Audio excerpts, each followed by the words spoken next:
Hey guys, this is Monika Singh and welcome to our channel. आपको पता है कि हमारे चैनल पर आपको सीसीएस की लेटेस्ट अपडेट प्रोवाइड कराई जाती है और साथ ही आपको बीएड से रिलेटेड कंटेंट प्रोवाइड कराया जाता है।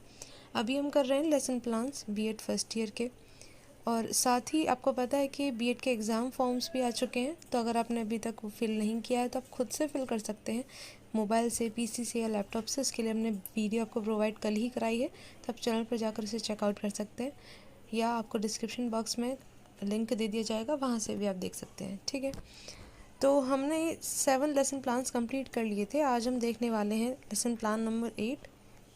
आपको पता है कि यहाँ जो इंट्रो है इसका वो आप फिल करते हैं। ठीक, लेसन प्लान हो गया, डेट हो गया, क्लास या सेक्शन, सब्जेक्ट, स्कूल और सब सब्जेक्ट। ठीक है, हिंदी में है तो हिंदी में आप लिखेंगे, इंग्लिश में है तो आप इंग्लिश में लिखेंगे। आगे यहाँ पे आ जाता है आपका टॉपिक। आज का हमारा टॉपिक है लाइट या प्रकाश। ठीक है, तो आप यहाँ पे अपना टॉपिक लिख लेते हैं। उसके बाद नेक्स्ट आता है आपका जर्नल ऑब्जेक्टिव्स, सामान्य उद्देश्य। आपको पहले भी हम बता चुके हैं कि जर्नल ऑब्जेक्टिव्स आपके वो होते हैं जो आप पूरे साल में कवर करते हैं, पूरे उस सब्जेक्ट के लिए। ठीक है, मतलब लॉन्ग टर्म ऑब्जेक्टिव्स होते हैं आपके ये, जो कि पूरे साल आपको प्राप्त करने होते हैं।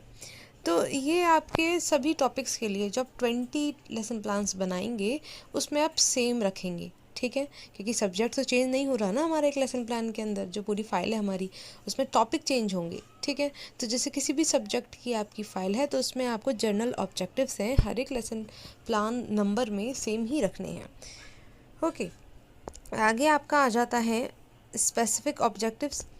तो स्पेसिफिक ऑब्जेक्टिव्स वो होते हैं जो आपके टॉपिक से रिलेटेड होते हैं, और ये ऑब्जेक्टिव्स, ये उद्देश्य आपके हर एक लेसन प्लान में चेंज होते रहते हैं। जैसा आपका टॉपिक वैसे ही आपके उद्देश्य, तो इसलिए ये आपके चेंज होते रहेंगे, और ये साथ ही शॉर्ट टर्म होते हैं, है ना, क्योंकि टॉपिक ख़त्म तो आपके उद्देश्य ख़त्म। आगे आपको दिया है टीचिंग एड्स। टीचिंग एड्स कौन से होते हैं आपको पता है कि टीचिंग एड्स जो हम अपनी टीचिंग को और एनहेंस करने के लिए, बच्चे को और अंडरस्टैंडिंग बनाने के लिए कि उनको टॉपिक अच्छे से समझ में आ जाए, तो इसलिए हम टीचिंग एड का यूज़ करते हैं, और ये हमारे लिए भी हेल्पफुल होते हैं क्योंकि हम बच्चे को अच्छे से इसे समझा पाते हैं। साथ ही आपका ब्लैक बोर्ड है, वाइट बोर्ड, मार्कर या डस्टर, चौक, ये आपके टीचिंग एड्स नहीं होते हैं, तो कॉमन एड्स हैं, आपकी क्लास में मिलेंगे ही मिलेंगे। ठीक है, तो उसके अलावा जो आप इक्विपमेंट्स या कोई भी मटेरियल यूज़ करते हैं वो आपका टीचिंग एड में आ जाता है। नेक्स्ट आपका जाता है प्रीवियस नॉलेज। बच्चे को टॉपिक से रिलेटेड कोई ना कोई जनरल नॉलेज ज़रूर होती है, तो इसलिए आप यहाँ लिख देते हैं कि छात्र को जो भी टॉपिक है आपका, जैसे यहाँ पे प्रकाश है तो उसके विषय में सामान्य जानकारी छात्र रखते हैं। ठीक है, आगे आपका आ जाता है ये लेसन प्लान शुरू होता है, तो सबसे पहले आपके हैं प्रस्तावना प्रश्न। और ये जो प्रस्तावना प्रश्न है आपका, ये आपके प्रीवियस नॉलेज पर बेस्ड होता है। ठीक है, तो आपकी बच्चे से आप क्वेश्चंस करेंगे, क्वेश्चन करने के बाद में बच्चे इसका आंसर्स करते हैं। उसके बाद आप बता देते हैं ये विधि हुई आपकी प्रश्नोत्तर विधि, क्योंकि आपने प्रश्नोत्तर किए हैं। उसके बाद आप उद्देश्य कथन बोलेंगे कि बच्चों आज हम ये टॉपिक पढ़ाने वाले हैं, बच्चे उसे ध्यानपूर्वक सुनेंगे। नेक्स्ट आपका आ जाता है टॉपिक शुरू करते हैं आप, तो प्रकाश के स्रोत सबसे पहले हमने टॉपिक लिया है।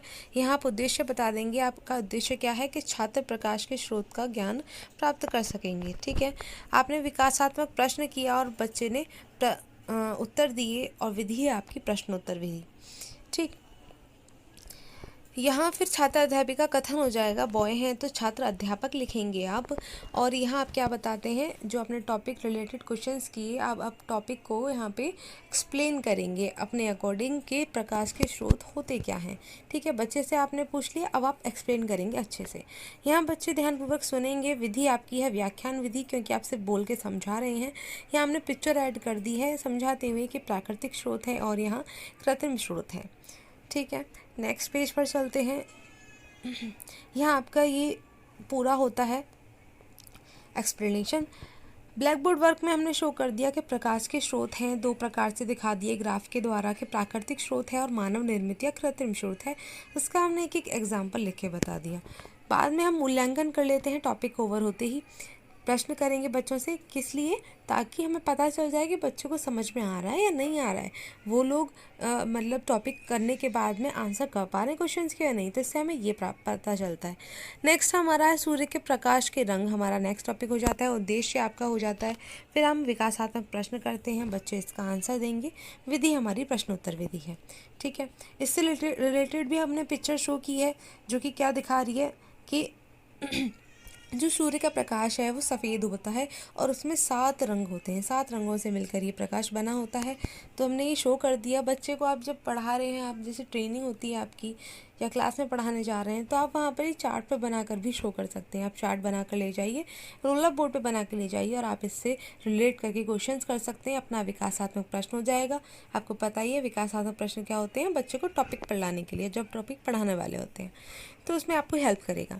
फिर आप छात्र अध्यापिका कथन करेंगे, मतलब कि अपने टॉपिक को एक्सप्लेन करेंगे।